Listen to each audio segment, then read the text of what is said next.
Assalamu alaikum. Welcome to New Wave Global. I'm Rabia Mehmood. New Wave is an independent news site which looks at the world through a South Asian lens. Please do like, subscribe, comment, and engage with our work. Today, we will be speaking about China's meteoric rise as an economic superpower.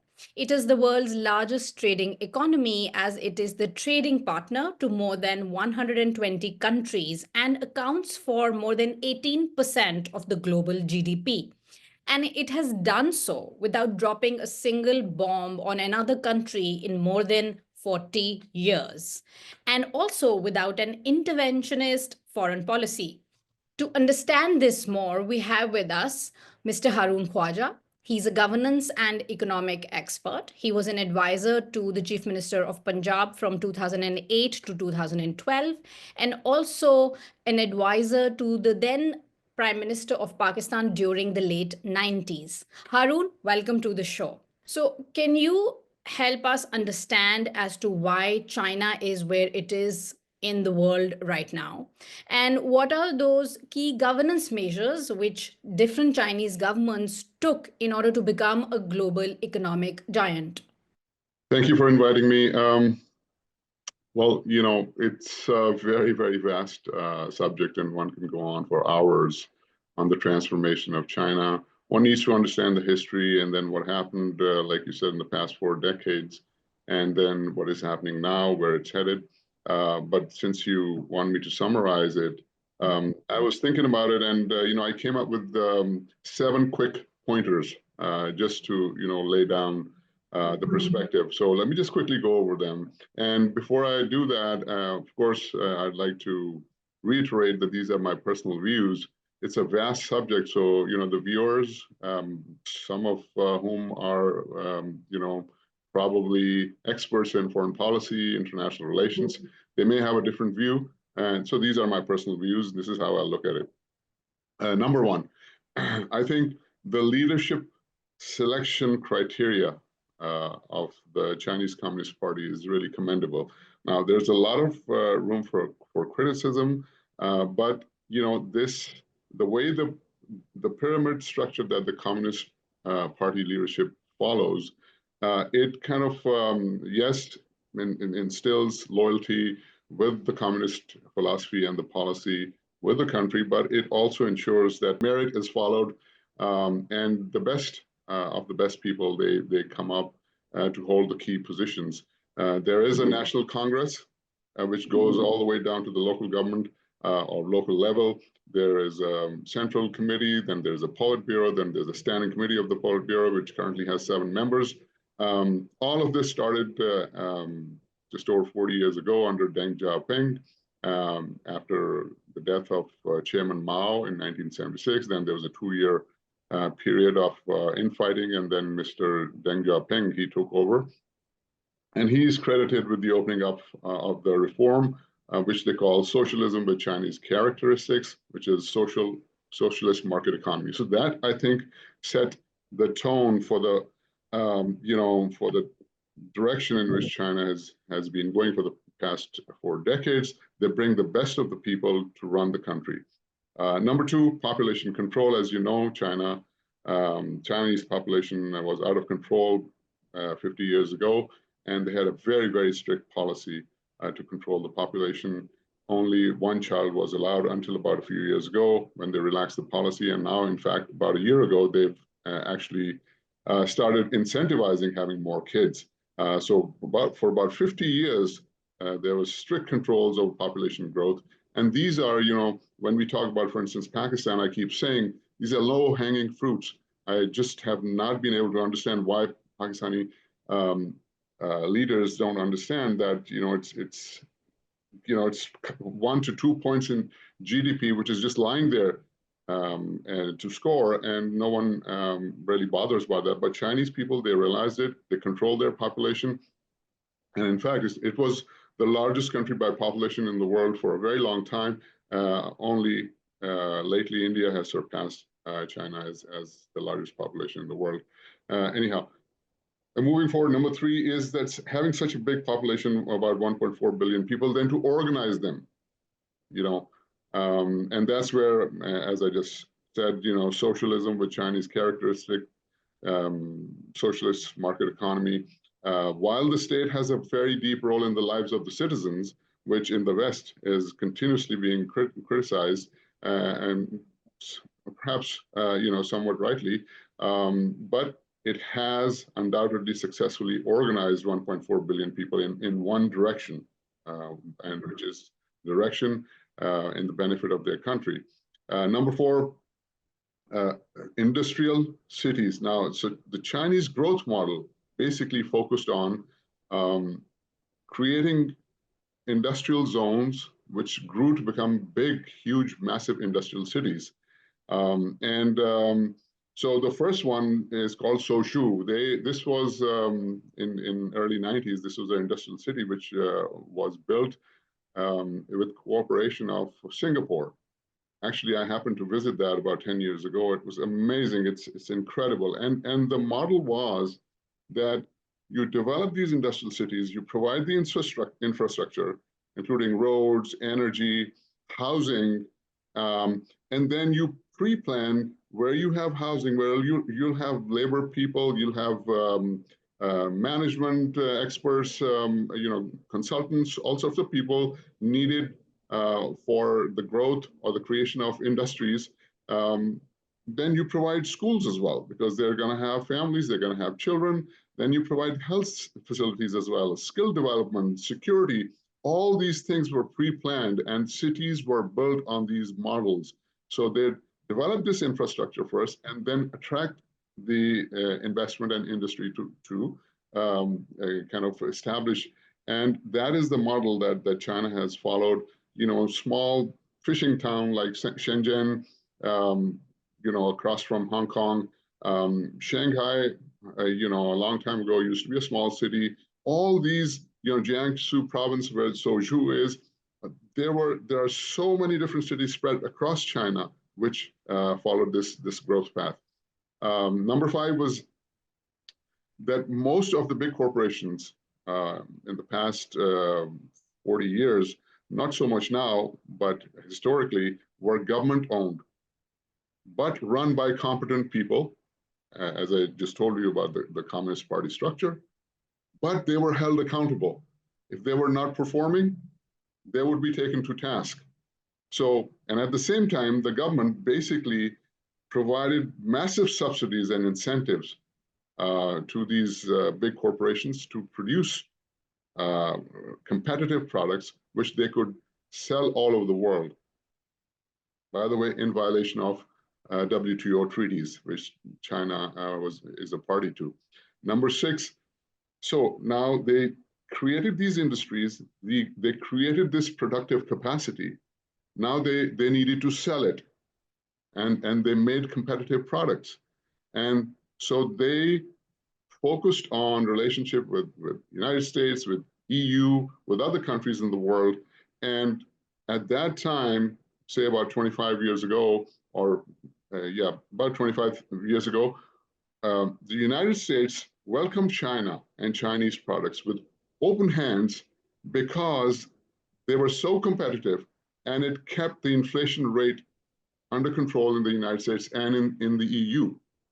So they looked the other way about the WTO restrictions, where Chinese government was consistently giving massive subsidies to make their Chinese products competitive. They consistently overlooked that because they were getting cheap products from China. So I always give the example of Walmart. Walmart's factory, China became Walmart's factory, and incredible supply chain mechanisms that were never there in the world before. This became a huge subject. Supply chain it still is a big subject. And things were manufactured in China, in Chinese factories.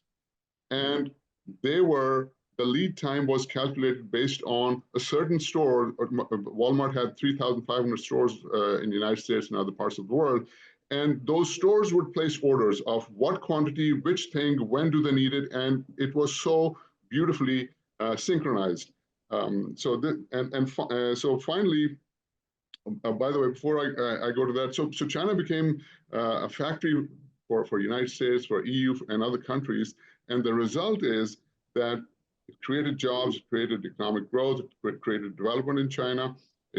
At the same time, on the contrary, it kept inflation in check in other countries, United States, European Union.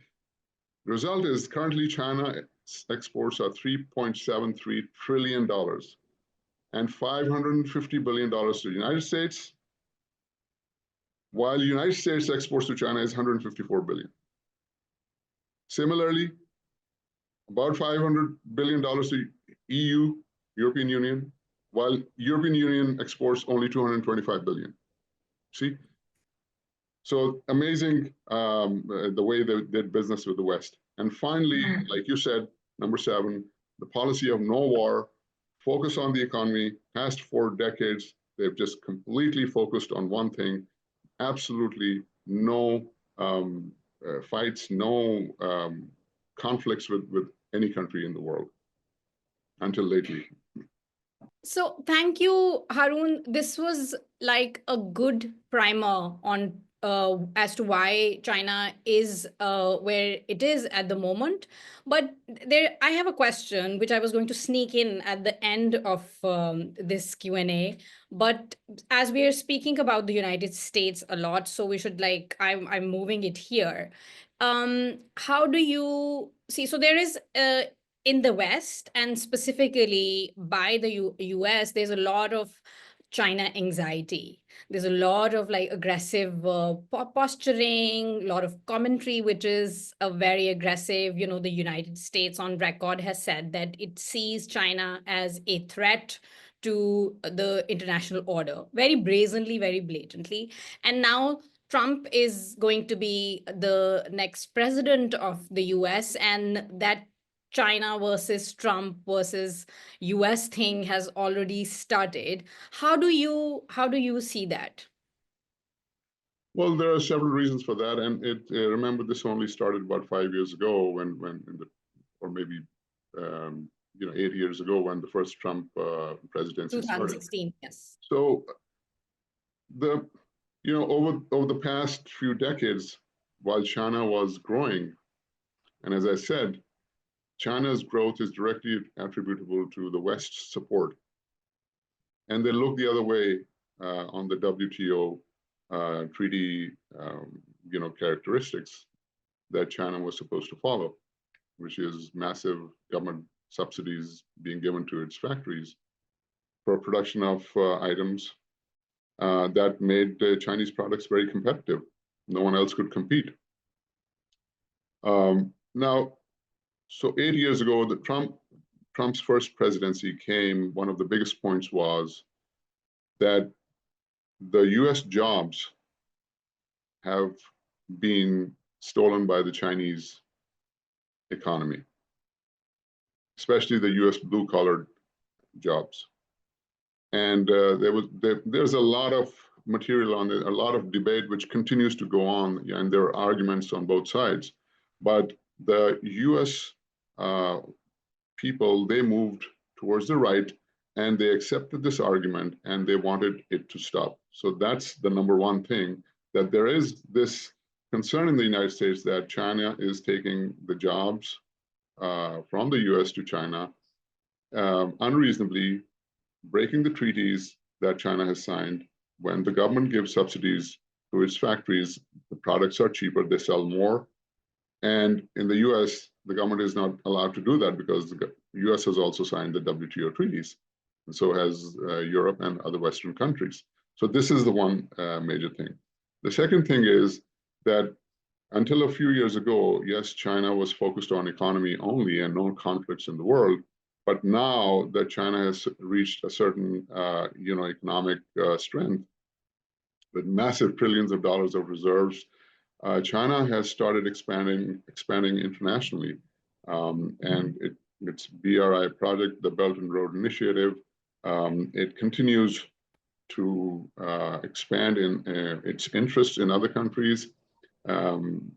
Primarily, obviously, China feels that China's internal growth has somewhat kind of leveled, and now China needs to move outside of its territory and move its factories from China to other countries So that for two reasons. One, that China focuses now on more high-tech industry, and two, when the Western governments impose sanctions on Chinese exports, China moves its industry to other countries and produces in those countries and exports from the platform of those countries. So this is the ration, in a nutshell, this is the rationale how China is trying to expand, due to which it's investing heavily in infrastructure facilities of different countries in Africa, in Asia, and somewhat in Europe as well. But at the same time, you have to understand the Chinese military expenditure, although it's about 40% of the United States military budget. But remember, whatever China produces is at a much lower cost than what the United States produces. So, when you compare apples to apples, this is the biggest concern of the United States, that China is now flexing its muscles militarily. And while it continues to expand its interests in other countries of the world, and while it says that it's for economic reasons, the US's concern is that it's flexing, as I said, it's flexing its military muscle as well. And finally, China is also partnering up with other countries, especially, for example, in BRICS, where these 5 or 6 or 8 economies, emerging economies of the world, they partnered, and now they're trying to create a new currency called BRICS to replace the US dollar, replace trading in the US dollar, which is totally unacceptable to the United States. And I believe Trump has tweeted about it a day ago, that this is not acceptable. And if any country tries to do that, the doors of the United States will be closed for that country. Yes, and the US does acknowledge that China is a superpower economically, diplomatically, and militarily and technologically. So that acknowledgement also exists. I want to now come back to Asia, and you've mentioned BRICS and emerging economies. So another Asian emerging economy is that of India. And we see a lot of propaganda around this whole issue as well. If you just like do a quick search, you would come across a lot of headlines that, oh, India is going to take over China. It's going to surpass China, because India is, the way India is progressing, experts do say that it's following the China model. So what do you have to say about that? That will India overtake China? Well, I don't know about overtaking, but it can give a good competition. But it really depends upon how India changes itself and how it acts and interacts with the rest of the world. Let me just give you some background on India. So the biggest issues in India are unemployment, income disparity, and social justice. Now, with a population of about 1.5 billion, with the working age population is about 1 billion. So working age 1 billion, but there's only 430 million jobs available. So there's enormous disparity between the rich and the poor, which is characterized by the famous the Mumbai skyline, which is filled with 5-star hotels overlooking the slums, which don't have any plumbing facilities. So income disparity is huge. Now you would see young professionals, especially from wonderful the Indian technology institutes that were set up by Pandit Nehru. These young techies, the young professionals, they work in South India and mostly in and around the capital, New Delhi. And there's a rapidly growing auto industry as well in India. But apart from these IIT professionals, the bulk of the people bulk of the working age population, they don't really have any formal jobs. They work in the informal economy. So there is no guaranteed income or advancement for most of the people.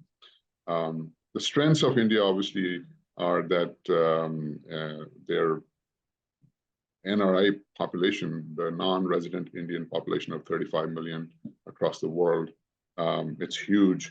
And also about 350 conglomerates that India has produced, successful companies which grew because of the sheer size of India and its population. And now they've become kind of, they exist in as global companies.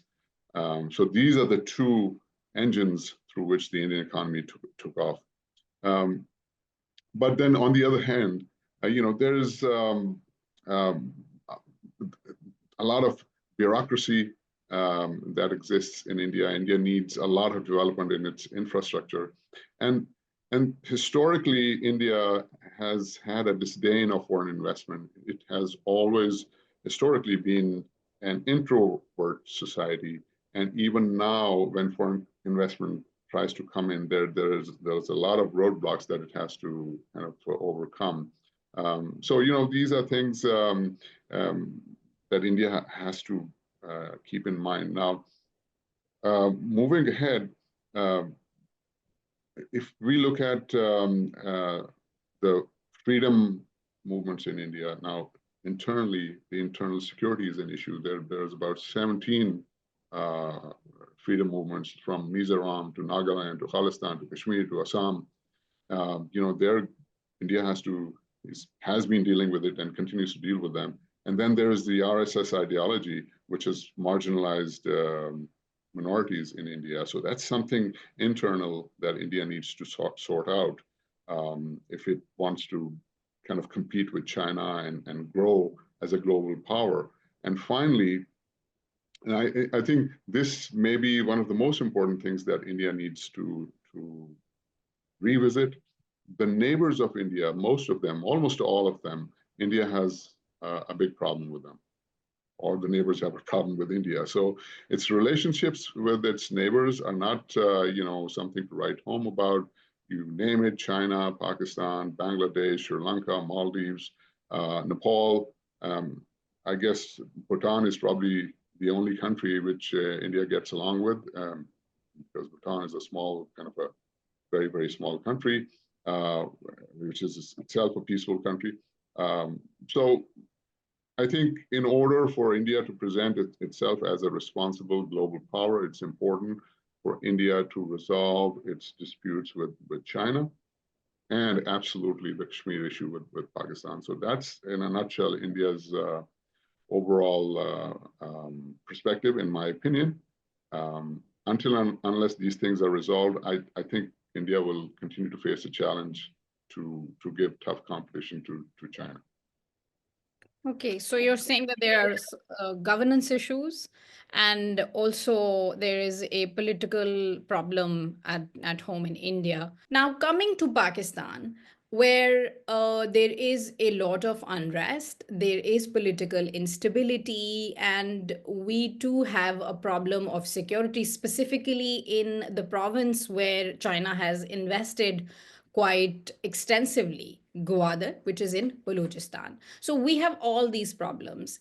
And yet we've been close allies with China for so long. For as long as I can remember, Pakistan and China have remained allies and have collaborated and worked together on multiple global geopolitical issues, and are now also, China is now invested in Pakistan and has various projects, CPEC being one, China Pakistan Economic Corridor. So, why is it that Pakistan has not been able to learn more from China? And what is it that we could have learned, if there is something to learn from this global economic giant? Well, so I think a couple of things about Pakistan as well. When it started, there wasn't really anything in this country, and there was constant chatter that Pakistan is not going to be able to continue as an independent state, and there's the Indian leaders would be making jokes about Pakistan knocking on their door to become part of India. But the Pakistanis proved it the other way, and Pakistan did pretty well in the first 30 years. And then, 40, 45 years. So, but after about 40, 45 years, it started nosediving. I think apart from the political instability, the problem with Pakistan is that because of its geopolitical situation, it kind of became like a state obsessed with its security. So it became a national security state. And so the focus, of the state thinking about bringing the standards of living of its citizens, to a reasonable level, it kind of shifted from how Pakistan should secure itself. And that has been going on for much of the history of Pakistan. And you couple it with the archaic bureaucracy that Pakistan inherited. There's no change. Pakistan is the flag bearer of that British legacy of 150 years ago. That bureaucracy continues to rule Pakistan the way it was being ruled by the British. The population is out of control. It's one of the fastest growing populations in the world. The justice system in Pakistan is in tatters, inconsistent economic policies. There is no local government. So, all these things, the result is that, Pakistani population suffers, there's the education levels are very low, and whatever education the kids get, the quality is very questionable. There's hardly any skills that we teach our kids, health concerns, infrastructure, which is somewhat better, but when it goes to, for instance, the provision of clean drinking water, there's nothing. You can't even get 70% of the population, they don't have clean drinking water to drink. And similarly, the security, as you said, from Balochistan to KP province, and look at Karachi with the petty crimes, it's all over the place. The security is while we are focusing on the national security, our internal security is something which again loses focus. There's nothing being done on the environment. Look at the pollution levels in the cities of Pakistan. So water resources are depleting. There's anemic growth, GDP growth. So because the focus is national security, all these issues which a normal government should think about for its population are being consistently ignored. And so what we need to understand is, your question was, how do we link it with China? Why were we not able to benefit from what China has gained in its economic growth and everything? Or what can we learn? Right. So the first thing is that we have to stop thinking that the Chinese system can be implemented in Pakistan. China is a different society. Pakistan came into being through the power of vote. It's people, it's in their genes. Democracy is in the genes of the Pakistani people. You see, irrespective of 3 or 4 different army interventions, eventually, you lose 7, 10, 11, 12 years, and then you're back to whatever kind of democracy there is. Democracy is a process. It's not perfect, but among all the systems in the world, it's the least worst. But you have to give it time. You have to let it evolve. You can't just say that in 1 or 2 terms you get corrupt leaders. That's why democracy should be thrown out the window, and there should be dictatorship. That is not the way things work. You have to give it time. You have to give it 15, 20 years. You have to let the people screen out those that they don't like, that they think are incompetent or corrupt. It's a process. So we've never given our population, our people, that flexibility or patience to move through that process. So I think that's one thing, that Pakistan has to flourish under the umbrella of democracy. That is number one thing. So we got to stop thinking that a Chinese model of governance will be applicable in Pakistan. So that's the first thing. The other thing is that we must understand, both Pakistan and India, that we cannot change our neighbors. We have to exist, and we have to learn to coexist. And the way to start is that we sit across the table and we learn, we agree to disagree. That is how you start. Diplomacy starts from this. This is the first step on the ladder, that you agree to disagree. You have a list of concerns, we have a list of concerns, we sit down and we make this pact that we will agree to disagree. Well, I don't agree with you. Well, I respect your opinion. That's fine. Let's move on. So the third thing is that you resolve the things that you're close on, that's something that the chance of resolution is higher. You go and hit those things, and slowly you keep crossing out the items, you keep agreeing on the items that can easily be solved. And the big 25 markers, they can be just left till the end. So the world, there's so many conflicts have been resolved in the world. The Cold War has been resolved. The two superpowers, they've been able to resolve 65 years of hostilities. Why is it that Pakistan and India cannot resolve it? Now, China and India, they have a serious border dispute, but that does not stop them from trading with each other. So we need to understand. So these are a couple of things. So democracy, let democracy flourish. Let the power be with the people and give them time.